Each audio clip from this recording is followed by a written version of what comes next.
Henny Penny. Henny Penny lived with her friends in a wonderful kingdom of forests, meadows, and ponds. It was as perfect as a place as you could imagine, unless you were Henny Penny. One morning, Henny Penny was talking with her friend, Ducky Lucky.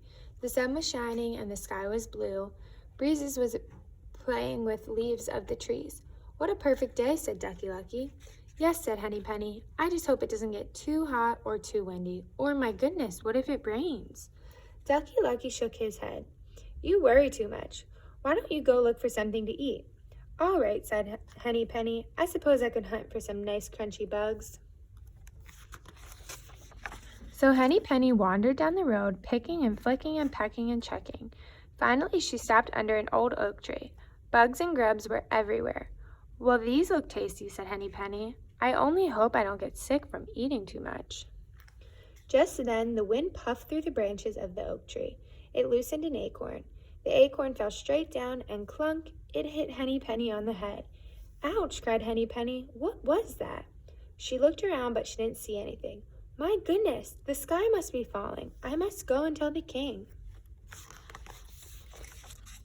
Henny Penny fluttered back down the road.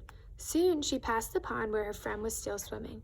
"What's wrong?" asked Ducky Lucky. Henny Penny didn't even stop. "The sky is falling, the sky is falling. I must go and tell the king." "Are you sure?" asked Ducky Lucky. "I remember when you lost a feather and you thought your wing was coming off." "Look at this bump on my head," said Henny Penny. "I tell you, the sky is falling." "Then I'll come with you," said Ducky Lucky, and he jumped out of the pond. Soon they came upon Turkey Lurkey, who was gobbling berries from a bush. "What's the matter? Why are you running?" he asked. "The sky is falling," cried Henny Penny and Ducky Lucky. "Ducky Lucky, we must go and tell the king." "Are you sure?" asked Turkey Lurkey. "I remember when you—" "Ducky Lucky believes me," said Henny Penny. "Besides, look at this bump on my head." "Well," said Turkey Lurkey, "if you have a bump and Ducky Lucky believes you, then it must be true." He spit out the berries and joined them. Next they saw Goosey Lucy arranging some twigs in her nest. "What's the matter? Why are you running?" "The sky is falling," cried Henny Penny, Ducky Lucky, and Turkey Lurkey. "We must go and tell the king."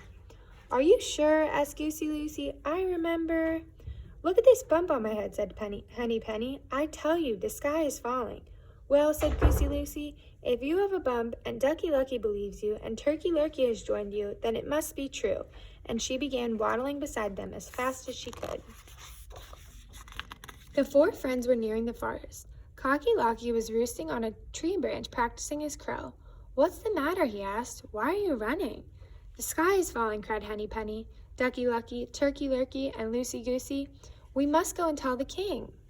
"Are you sure?" asked Cocky Locky. "Look at this bump on my head," said Henny Penny. "The sky is definitely falling." "Well," said Cocky Locky, "if you have a bump and Ducky Lucky believes you and Turkey Lurkey has joined you and Goosey Lucy says it's so, then it must be true." And he fluttered down from the branch.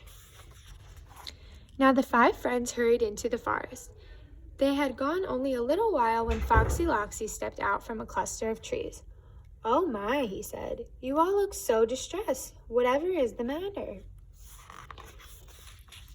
"The sky is falling," cried Henny Penny, Ducky Lucky, Turkey Lurkey, Goosey Lucy, and Cocky Locky. "We must go and tell the king." "Why, of course you must," said Foxy Loxy. "Listen, my friends, I know the king well, and I also know a shortcut to the palace, so follow me. There isn't a moment to lose." The fox led them further into the woods down a twisty, turning trail. "Are we almost there?" asked Henny Penny. "Almost," said Foxy Loxy. "But oh dear, you all look so tired. Should we stop at my den for a moment? You can meet my family and rest for a while."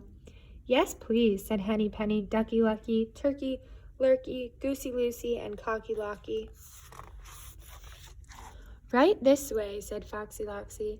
As they walked, he told them about his lovely wife, Roxy Loxy, and he told them about their four little Loxies, Moxie, Soxy, Poxy, and Doxy. What he didn't tell them was that all five were sitting around the dining table waiting for Foxy Loxy to bring home dinner. "Well, here we are," said Foxy Loxy, stepping in front of a low rock ledge. He bowed and waved his arm toward a dark opening underneath. and Henny Penny, Ducky Lucky, Turkey Lurkey, Goosey Lucy, and Cocky Locky all marched down into the fox's den. Now, two things didn't happen after that. The sky didn't fall, and no one met with the king. But Foxy Loxy's family still talk about the wonderful feast they had that day.